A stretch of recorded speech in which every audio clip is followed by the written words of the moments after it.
I now give the floor to India for exercise of right of reply. India, you have the floor. Mr. President, I take the floor to exercise India's right of reply to the statement made by the Prime Minister of Pakistan.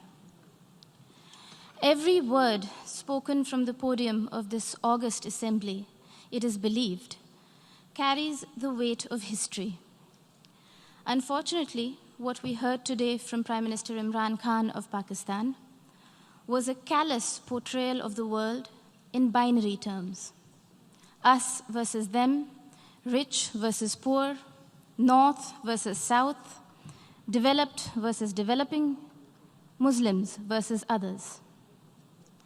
A script that fosters divisiveness at the United Nations, attempts to sharpen differences and stir up hatred are, simply put, hate speech.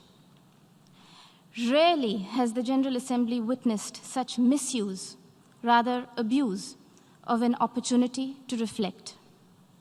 Words matter in diplomacy. The invocation of phrases such as pogrom, bloodbath, racial superiority, pick up the gun, and fight to the end reflect a medieval mindset and not a 21st century vision.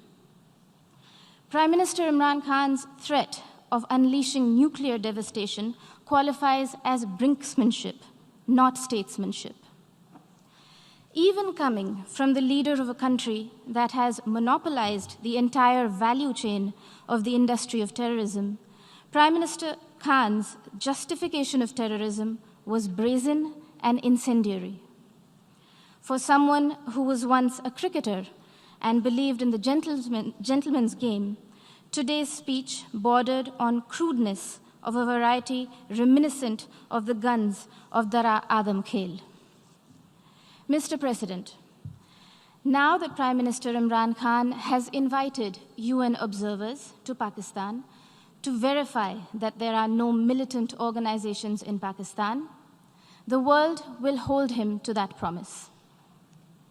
Here are a few questions that Pakistan can respond to as a precursor to the proposed verification. Can Pakistan confirm the fact that it is home to 130 UN-designated terrorists and 25 terrorist entities listed by the UN as of today? Will Pakistan acknowledge that it is the only government in the world that provides pension to an individual listed by the UN in the Al-Qaeda and Daesh sanctions list? Can Pakistan explain why, here in New York, its premier bank, the Habib Bank, had to shut shop after it was fined millions of dollars over terror financing?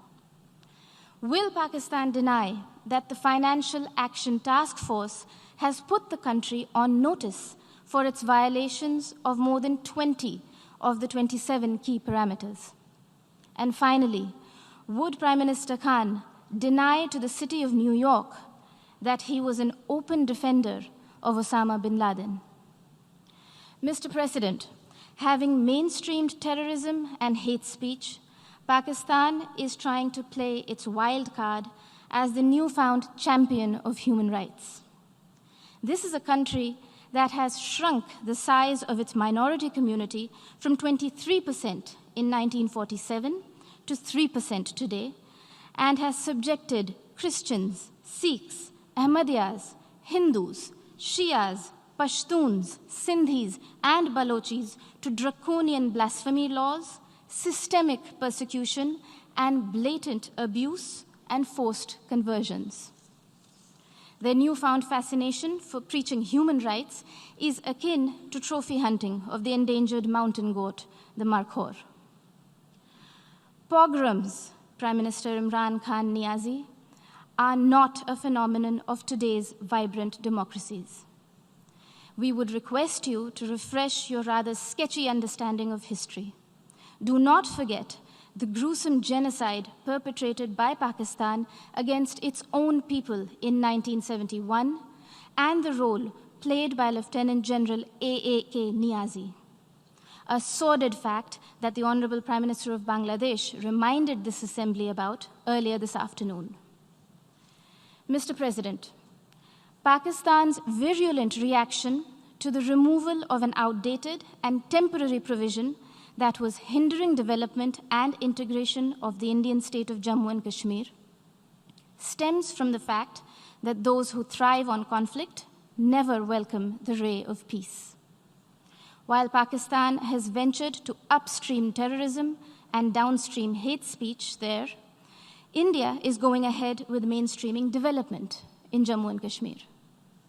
The mainstreaming of Jammu and Kashmir, as well as Ladakh, in India's thriving and vibrant democracy with a millennia-old heritage of diversity, pluralism, and tolerance, is well and truly underway, irreversibly so.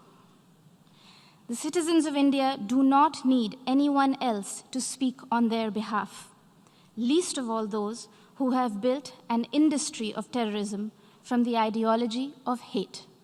I thank you, Mr. President. I thank the representative of India for her remarks.